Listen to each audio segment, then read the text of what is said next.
I have is this live? Yes, it's live, so he may catch this. I have a cousin who started balding when we were in high school together. And, now he's bald for sure, and he just shaves it clean. And he texted me the other day, and he says, it might just be the genetics, but I think you can pull that off.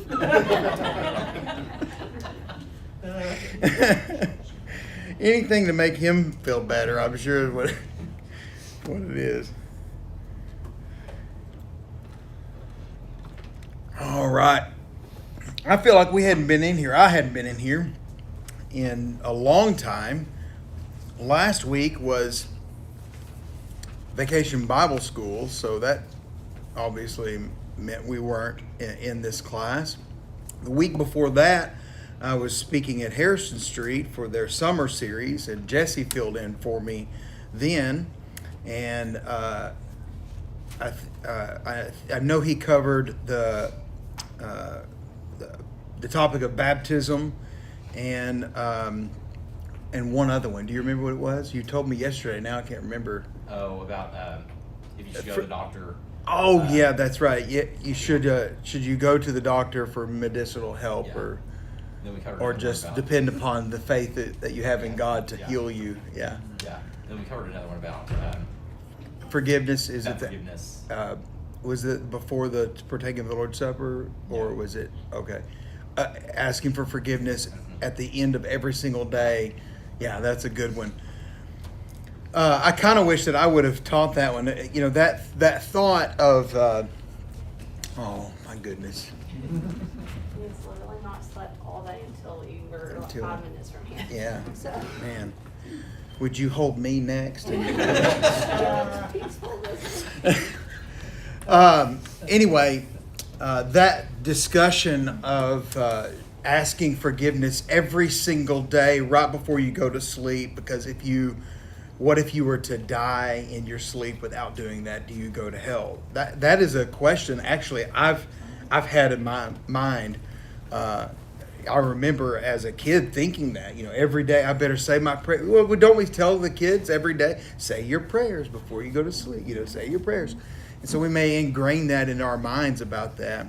But I also know that, we serve a God that's bigger than just, if I have said the right words in my head, then he'll forgive me.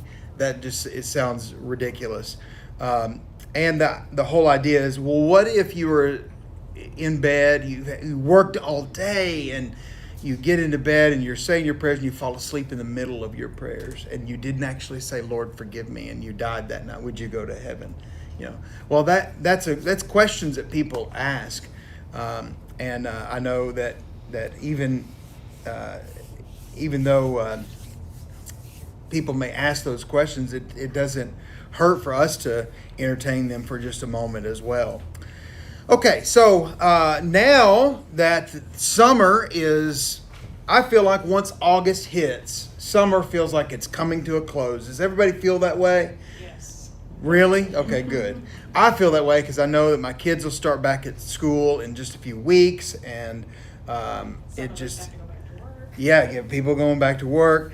So I'm excited. We're going to finish out this August month in Bible warfare, defending your faith, with some really good questions. And I've got 4 of them on the stage now to investigate, and we'll do it like what we've done before. People just call out a number, and we'll see where we're going, and I'll pull up that question. All right, so I've got 4 of them. So somebody tell me a number between 1 and 4. 4. Okay, let's just see it. Isn't that fun? Every time I'm just beside myself, excited about what's the question. Okay, good. Yeah, this is a good one. This actually piggybacks off of one of the questions that I addressed a couple of weeks ago when I was talking about answering the question, is any church okay? Is it okay to go to any church? Do you remember us talking about that? So this question that we're going to look at tonight, first of all, is what makes the Church of Christ different than other churches? I think this is an important question to ask and one to answer for a variety of reasons. But you tell me, what is it about this question that may make it interesting for us tonight as we investigate? What do y'all think? We don't have headquarters. Okay, good. So that is definitely one of the distinctions that we'll talk about in just a moment as well, that we don't have a headquarters, an earthly headquarters. That's what we need to say, right? But that is a difference that distincts us from other churches, other denominations, other religious bodies, for sure. Anything else? What else comes to your mind when we think about what makes the Church of Christ different than other churches? Biblically based. Okay, yeah. No other books, no creeds. All right. Nothing like that. So yeah, we no other creed but the Bible was a restoration movement motto that we used, where we say, instead of any other additional writings, because other denominations will use other writings, they can be good writings. Some of the things that are written in creed books can be biblically based. But we are going to say that the authority to do what we do is based upon the Bible and not based upon any kind of a creed book or anything like that. Okay, so we'll talk a little bit about that. Anything else that comes to your mind? Instrumental music. Okay, so we don't use any kind of mechanical instruments of music compared to other churches that do. That certainly is a distinction between us. Anything else? The Lord's Supper. Okay, tell me about it. What are you saying? Well, when I went to church growing up, the Baptist church, we did it, I think, about once a year. Okay. Or once every 6 months. I think it's once a year. Okay. And we did feet washing as well. Okay. In that time period. But they don't believe that you should do it upon the first day of the week. Okay. They just don't enforce that thing. It's in the Bible, but they don't. Yeah. So that is a distinction between us and other denominations, is that we are going to partake of the Lord's Supper upon the first day of every single week, which makes it a weekly occurrence, right? All right. Anything else? Baptism. Okay. I mean, the differences in what our beliefs of reasoning. Okay. Yeah. That's a big one. So other denominations are going to use baptism for other reasons than what we understand the scriptures to teach. You may have friends and family that will say that we're so proud of so-and-so, they have accepted Jesus into their heart, they have been saved tonight, and in a few weeks they'll be baptized when everybody else will be baptized. Have you heard that kind of terminology? That's very similar, yeah. Well, I know you kind of got upset with me when I suggested sprinkling when the Baptists Right. messed up. Yeah.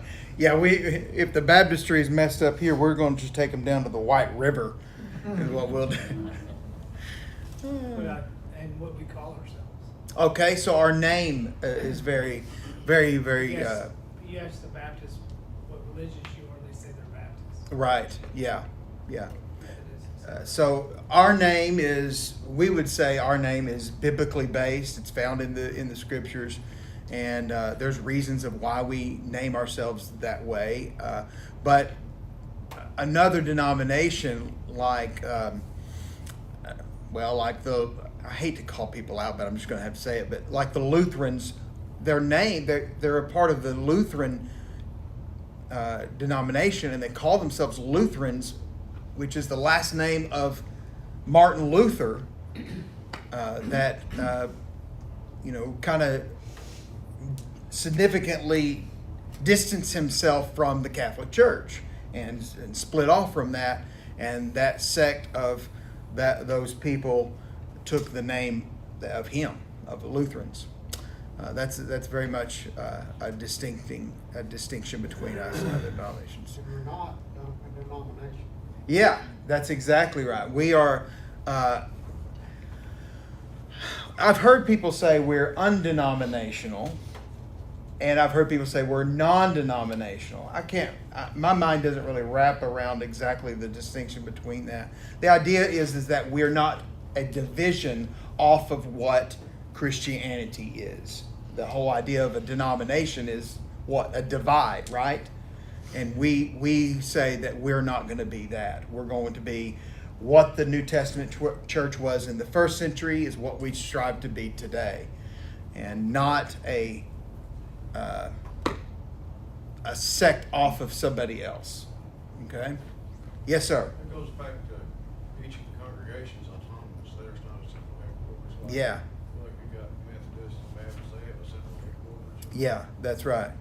Yeah, autonomy is certainly one of the things that makes us distinct. And what that means is that we here at North Heights are self-governed by the Scriptures, with Christ being the head of the church.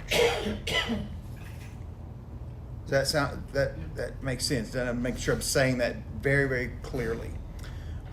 Whereas a denomination or our religious friends, when they are a part of that denomination, that local church will answer to a governing body that is located somewhere else, or in another city, or maybe even in the same city, but just another governing body or board of directors or convention of people gathering together to make decisions for that group.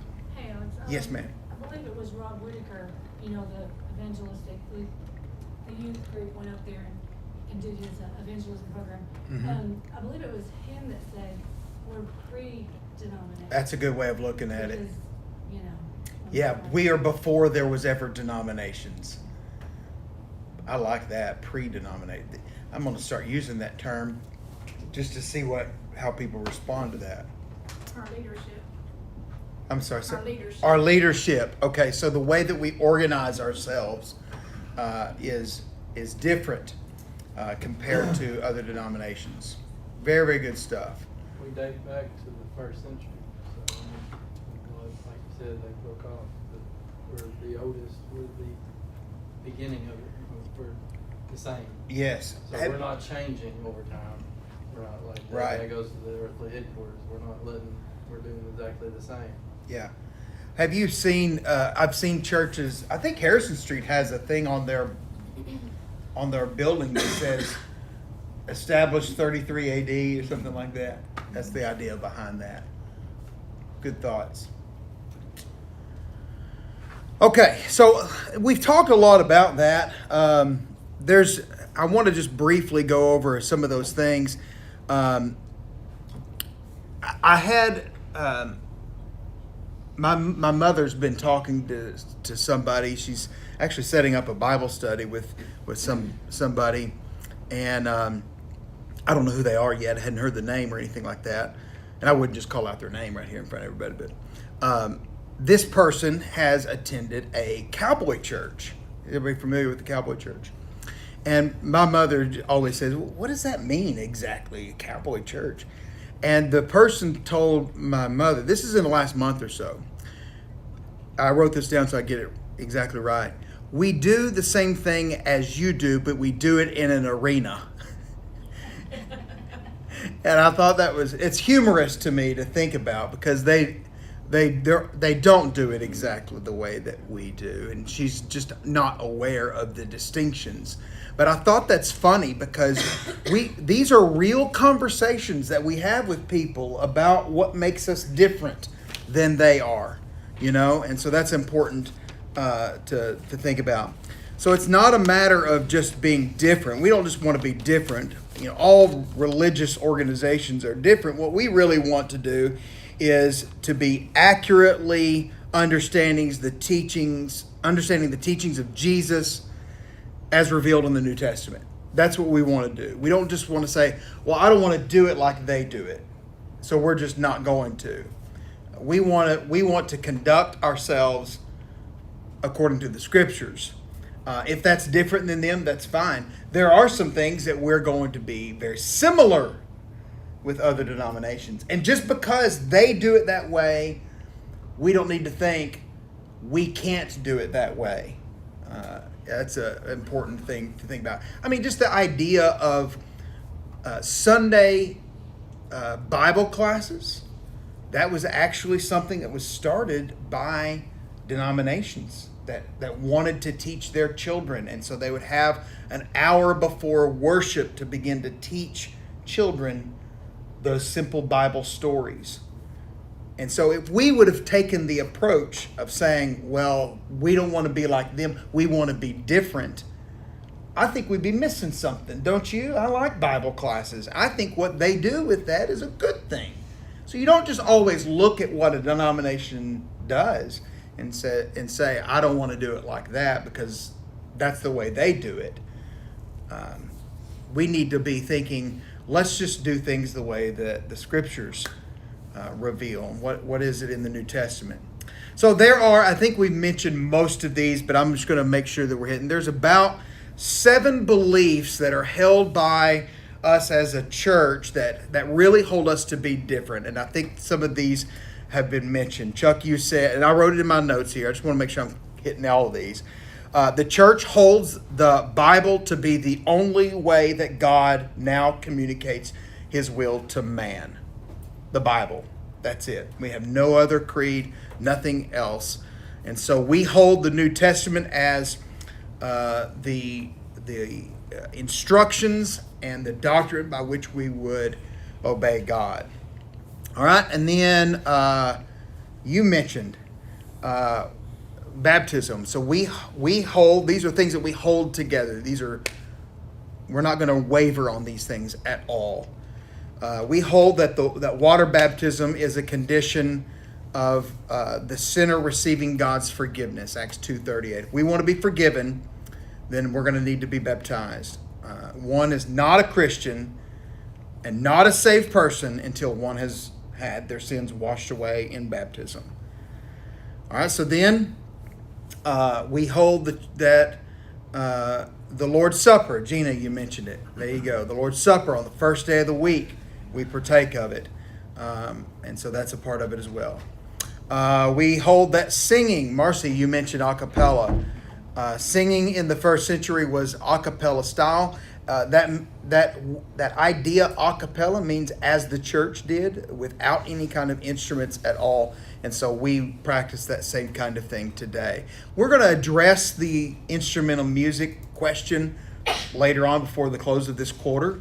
So I'm not going to go into any details about that right now. But I will say this, and I'll mention it again when we do this. When people know that I'm a member of the Church of Christ, they'll say, oh yeah, you're the ones that don't have any music in the church. And I love saying, oh yeah, we do. We sing all the time. Like half of our worship is singing. That's music. So yeah, we have music. Well, y'all don't have any instruments. Y'all don't play. You don't have a rock band or piano or drums or tambourines or kazoos. And well, that's true. We don't have that. But what I usually respond with is, well, the reason is because the first century church didn't have that, and that's the reason that we don't. That's my real fast, quick answer to that when I'm talking to people that ask that question. There's other time, maybe later on, to go into more details about that, and that will be a whole nother question that we'll address. But that's just my first quick answer for that. All right, so then we hold that each congregation is independent. There's the autonomy that Aaron mentioned, and that we are organized under and who mentioned the leadership? Somebody mentioned. Sandy mentioned the leadership. We are organized under elders and deacons. Philippians chapter 1. I was teaching this today at Woodlawn. And mentioned this, the fact that he addresses to the saints and then the overseers and the deacons at the church in Philippi, which really sets this pattern for how church organization is, that we have members, saints, Christians, make up a church with elders and deacons. And the word deacon there is servant or minister, all right? So that's what we have. Let's see. And then the Lord, let's see. The church holds that the Lord's church exists on earth today. Anywhere folks learn what first century Christians learned. That's going back to how our name is different. So if anybody is doing Bible things in Bible ways, we would consider them Christians, would we not? Whether they call themselves the Church of Christ, or if they called themselves the Church of Jesus, or if they called themselves the body of believers, or the body of Christ, whatever name that might signify how we belong to Jesus. If they're doing things in Bible ways and following the Scriptures, then what is on the sign out front doesn't make any difference. Okay? That's important for us to remember. We hold to that sometimes a little bit too rigid because there are many names that the New Testament uses to describe the church, which we could adopt any of those. We have stuck with the churches of Christ in America for the past 150 years, maybe 120 years, 20 something like that. Probably 120 years now. We've stuck with that to help distinguish us from denominations, because in the 1800s, the people that said we're going to do things in Bible ways, that said we're going to leave the denominational world and we're going to go back to the Bible, those people were either called the Christian church, the disciples of Christ, or the churches of Christ, all of which adhered to let's just go back to the Bible. Then there was some distinction between them. Some of them went different ways. And I believe in the census that was taken in 1906, the United States Census made the distinction that there was a difference between the churches of Christ and the disciples of Christ. The disciples of Christ specifically began to use instruments, and the churches of Christ did not. And so we've held to that name, the Church of Christ, to help show that distinction here in America. That's an American thing, okay? I want us to understand that's not always the case everywhere all over the world. But there may be churches that may call themselves something else in, Afghanistan or wherever, So that's important for us to recognize that. If they're going to follow the Scriptures, then they're Christians. Period. And Alex, like Yes, the ma'am. Church of the Firstborn and Yeah. and different. And I always thought, okay, but the only thing I've ever seen is Church of Christ, not Church of the Firstborn, not. I'm trying to think of the other names. Yeah. The Way. Sure. Different things. Yeah. I like our name, the Church of Christ. I'll tell you why I like it. Not because I never want to just be the person that says, well, I like it because this is the way we've always done it, because it hadn't always been that way. But in my lifetime, this is all we've done. But I like the name, the Church of Christ, because I like the idea of us giving credit to whom credit is due. And so Jesus died on the cross. He purchased the church with his own precious blood. And so to call ourselves by his name is biblical. So I appreciate that aspect of that. It's his church. It belongs to him. So it seems fitting to call ourselves the Church of Christ. All right. Okay, let's see. I want to make sure I'm just hitting all that. Yeah, that's pretty much, I think I hit them all. And I was just gonna say back to the leadership that we have male leadership. Oh, yeah, that's another distinction. Yeah, that's another question that I'm going to address in another class for sure. Yeah. Which is changing a lot right now in Christianity. I say in the broad sense of Christianity. Okay, it's a major thrust in and really is creeping on into the churches of Christ as well. So that's something we'll talk about. Okay. Any questions whatsoever about this question? Anything else we need to cover with this one? We're going to go to another question then. Hey, Alex, I always wonder when I see churches, for example, I know a congregation who has changed their name from the Church of Christ to the Church of, I'm not going to give the city's name. Sure. But they did that for the specific reason they did not want to be known as the Church of Christ, because they started implementing like a praise team, even though Sure. they actually ended up doing away with it. Yeah. But it always makes me wonder, why are you changing your name Yeah. from the Church of Christ? Is it just because you just want to change? But usually that's not the case. Usually it's because they're drifting from Scripture. Mm-hmm. Yeah, that's a great observation. I've noticed that same kind of thing. Sure, I can appreciate that some people may say that there could be some stigma that happens because of the name Church of Christ, because we sometimes have had a reputation of being so rigid. Agreed.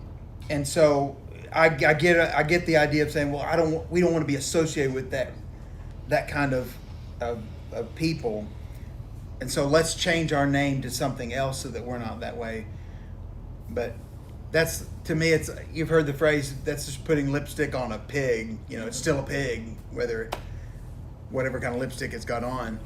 Alex, I think the difference is that we try to hold on, like what Randy's talking about, is a man sometimes will try to make church what he wants it rather than what we're trying to do with the Bible is what God wants us to do. Yeah, that's a good I point. think that's the difference. Yeah, that's exactly right.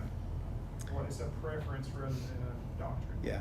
Well, and I like, a really good example of this is in the book of Acts. Do you remember when it says that those that were belonging to the way?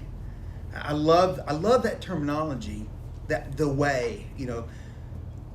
And I can't biblically say that's not a good name to call ourselves. We belong to the way, because what does Jesus say? I am the way, right? He is the way. Well, we belong to Jesus. So that's a biblical name. But imagine, let's just play this out for a moment, that we decided here at North Heights that we would change our name. And what I mean by that, not changing any doctrine or any kind of way we do things, but we literally just took the sign down, changed our website, changed those things, and we just put the way on there.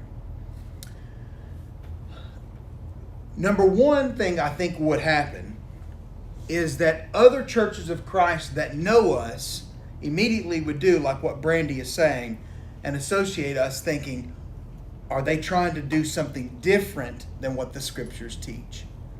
By changing their name, maybe they're heading in that direction, even if we're not. And so we might lose our effectiveness in this community if we were to do that in this culture. You see the dangerous road that could lead down? I think that wouldn't be good. That wouldn't be good. And then the other scenario is, let's say that you're coming to Batesville for vacation. Maybe people come through Batesville for vacation. That can happen, right? And they're looking for the church. They're long life members of the Church of Christ. And they see the way. And they think, well, I thought that was the Church of Christ. And maybe they're not anymore. Well, then they don't associate us anymore with being a part of what we have been before. Does that make sense? I think that's a scary thing to think about, but anyway.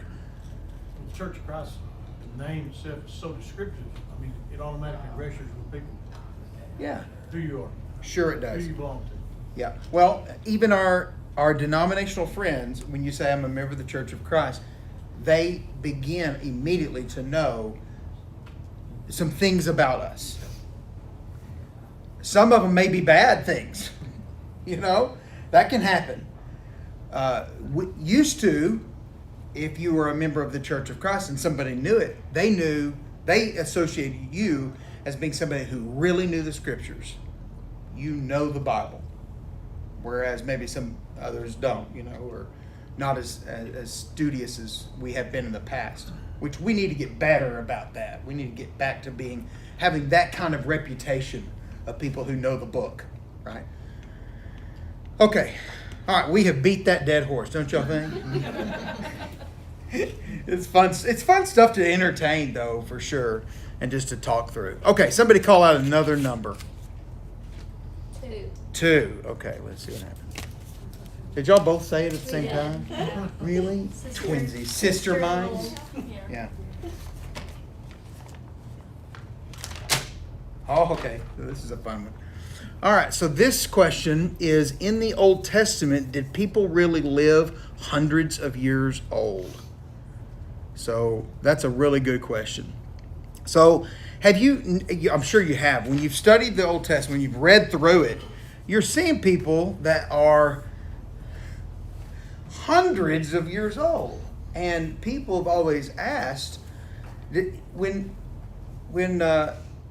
was Moses really that old, or was Abraham really that old, or is this some kind of weird way of looking at years? Well, that's a very good question.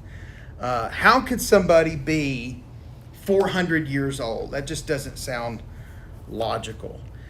So I worked through this question a little bit, and I want to just kind of see what y'all think about this.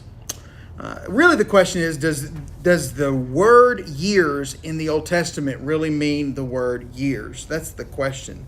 The word used for years has not changed its meaning throughout the Old Testament at all.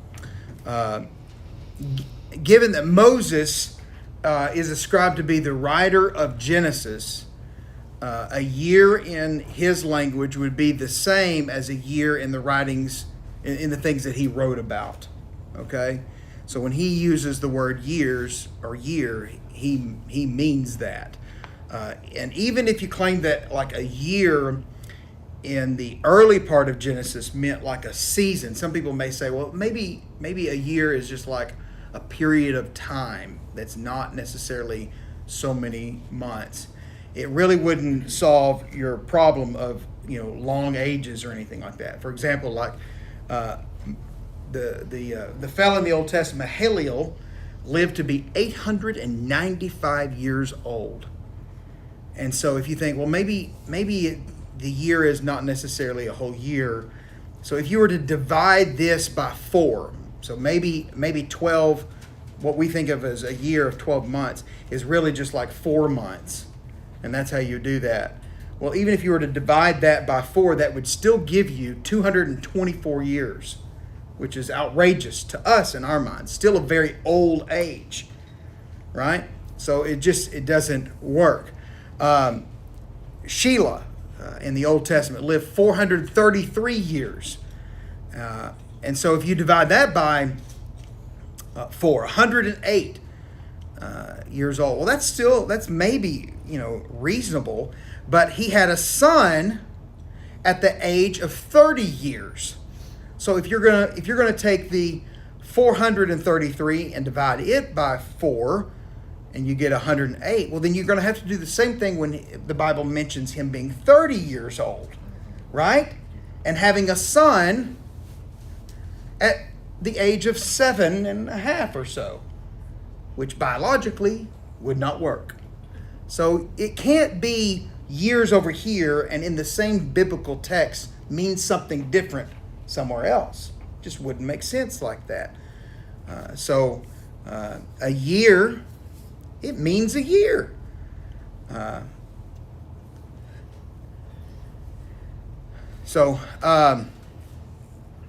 One type of logical fallacy is to measure everything against only the things that you know. For example, people in the 1700s would and did, for that matter, argue that it's impossible for men to fly. They would say, no, there's no way, man cannot fly. Well, that's because they didn't know any. They didn't know it. And so when you look at the ages in the Bible, recorded in the Bible, the people who lived before the flood, lived incredibly long lives compared to our standards. But after the flood, the number of years a person lives quickly drops from generation to generation.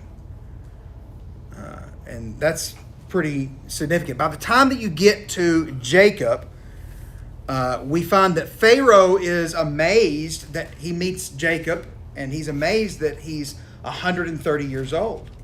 That was old at that time. So you could just see that those times changed by the time that got there. And so by the time you get to King David, we find that, what does he say?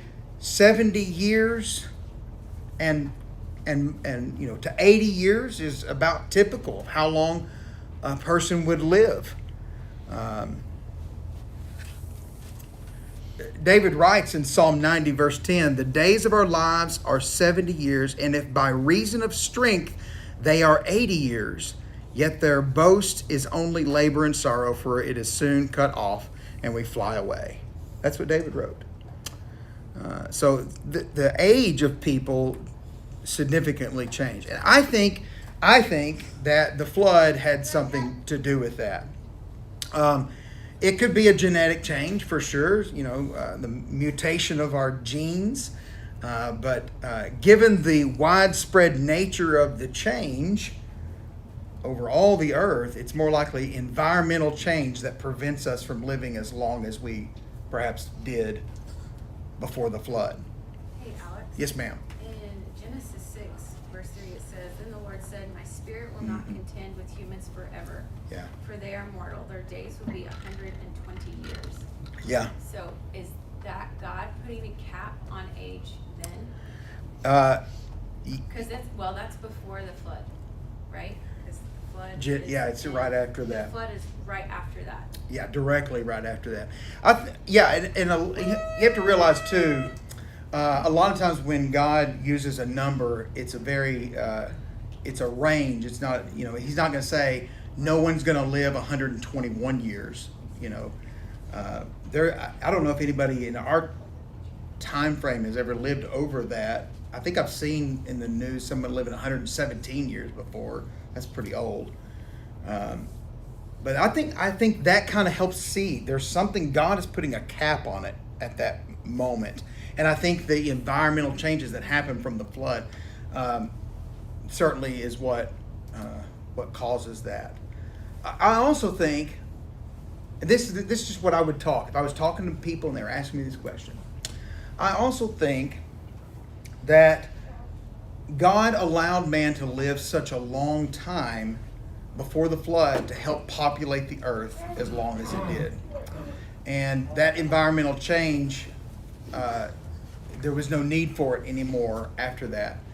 I think there's science behind this, that the earth was, before the flood, one big continent called Pangea. That's what scientists have put the name to it. You've seen our world, right? Doesn't it look like a puzzle piece that would be fit right there together? And I think the scriptures talk about how God divided the land when the flood happened and the waters come up from the oceans. I think all that, God used that as a way to change the environment around us. It had never rained before the flood. The Bible describes how water comes up from the ground and collects as dew on the grass, like a mist that would be in the garden. And so it's after the flood that we see the idea of water falling from the sky. Things changed. And God used that as a time to put a cap on our lives. So anyway, if someone asked me, were they really hundreds of years old? My answer is yes, they actually did live that long. They did. Yeah, Methuselah, 969. Yeah, 960? 969. 969 years. It's remarkable. And he was the oldest one. Yeah. Isn't that something? I've seen a timeline. Have you ever seen a timeline where like Adam knew Noah as it, from that time period, Adam, if he lived so many years, his great grandson Noah would he would have met his great grandson Noah. You know, and that's interesting, isn't it, to think about? Imagine Noah talking to Adam and the things that he could tell him. That'd just be remarkable. He probably would have been like, "Why did you eat it?" Anyway, okay, we'll stop right there. We've got just a few minutes. I'm not going to go into a new question. We'll save these for another time. All right? Thank you all so much. I hope you enjoyed these studies.